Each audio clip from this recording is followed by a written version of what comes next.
Halo, saya Cynthia Alensia. NPM saya 1742138. Kode kelas saya 6AKMA. Hari ini saya akan menjelaskan jawaban UTS teori akuntansi. Yang soal pertama, menjelaskan secara singkat bagaimana akuntansi berkembang.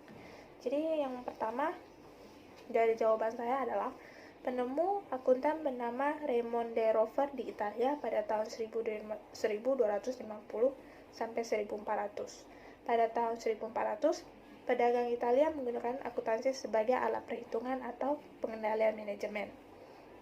Pada tahun 1494, Luca Pacioli, penemu perkembangan metode Italia, menyebar ke seluruh Eropa pada abad ke-16 dan 17, dan karakteristik dan perkembangan baru untuk menjadi sebagai model pencatatan. Yang kedua ialah perbedaan antara GAAP dan IFRS.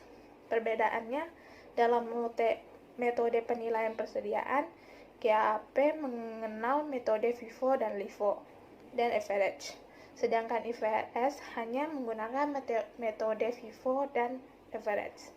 Yang kedua, dalam laporan keuangan versi GAAP terdapat pos luar biasa, sedangkan laporan keuangan IFRS tidak terdapat pos luar biasa, tetapi diganti dengan pendapatan kompresif lainnya. Yang ketiga, GAAP berbasis aturan, sedangkan IFRS berbasis prinsip. Yang ketiga, dalam mengukur nilai aset GAAP, menilai menggunakan nilai historis, sedangkan IFRS menilai menggunakan nilai wajar. Yang terakhir, fokus laporan keuangan pada GAAP adalah laporan laba rugi, sedangkan IFRS berfokus pada laporan posisi keuangan atau neraca dan laporan laba rugi. Yang ketiga ialah 4 strategi dalam akuntansi. Yang pertama adalah pendekatan evolusioner. Pendekatan evolusioner itu adalah pembuatan standar di mana negara berkembang mengembangkan standarnya sendiri tanpa gangguan dari pengaruh dari luar. Yang kedua, pendekatan transfer teknologi. Yang ketiga, penggunaan standar akuntansi internasional. Yang keempat, strategi situasional. Strategi situasional merupakan standar akuntansi dengan didasarkan alat analisis dari prinsip-prinsip dan praktik akuntansi di negara maju. Soal nomor 4 menjelaskan tentang conceptual framework. Jadi ada segitiga terbalik, ada 3 level. Yang pertama, first level itu objektif. Yang second level itu ada kualitatif, karakteristik, dan elemen. Yang ke third level itu ada assumption, principle, dan constraints. Yang first level pertama adalah basic objective. Yang pertama, untuk menyediakan informasi yang berguna bagi yang memiliki pemahaman tentang aktivitas bisnis dan ekonomi, untuk membuat keputusan investasi dan kredit. Yang kedua, untuk membantu investor serta pemakai lainnya dalam menilai jumlah arus kas masa depan. Second level itu ada kualitatif, karakteristik, dan basic element. Menjelaskan bagaimana seseorang menentukan apakah laporan keuangan harus menyediakan informasi tentang biaya perolehan aktiva ataukah berupa nilai berjalannya. Format penyajian ini melibatkan penentuan alternatif mana yang menyediakan informasi paling bermanfaat untuk tujuan pengambilan keputusan.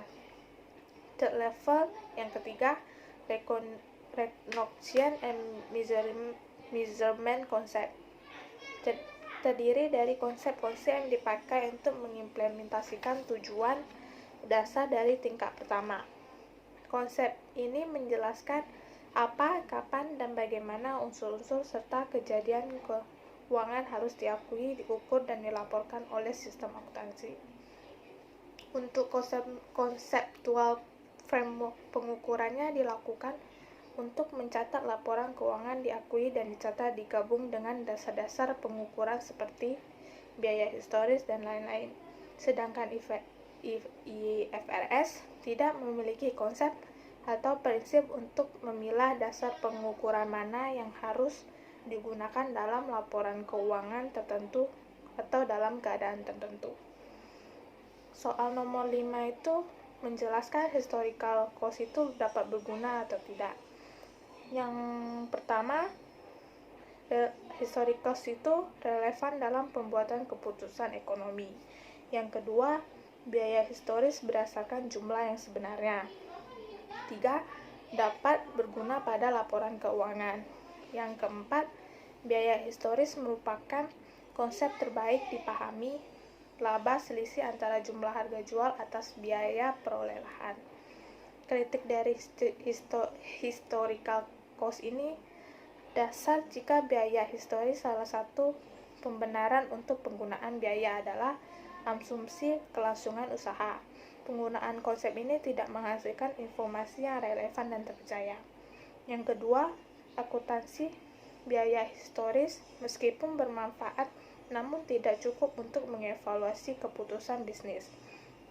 Pernyataan biaya historis mengalihkan pada barang atau jasa hanyalah fiksi. Sekian dari presentasi jawaban UTS teori akuntansi saya. Terima kasih.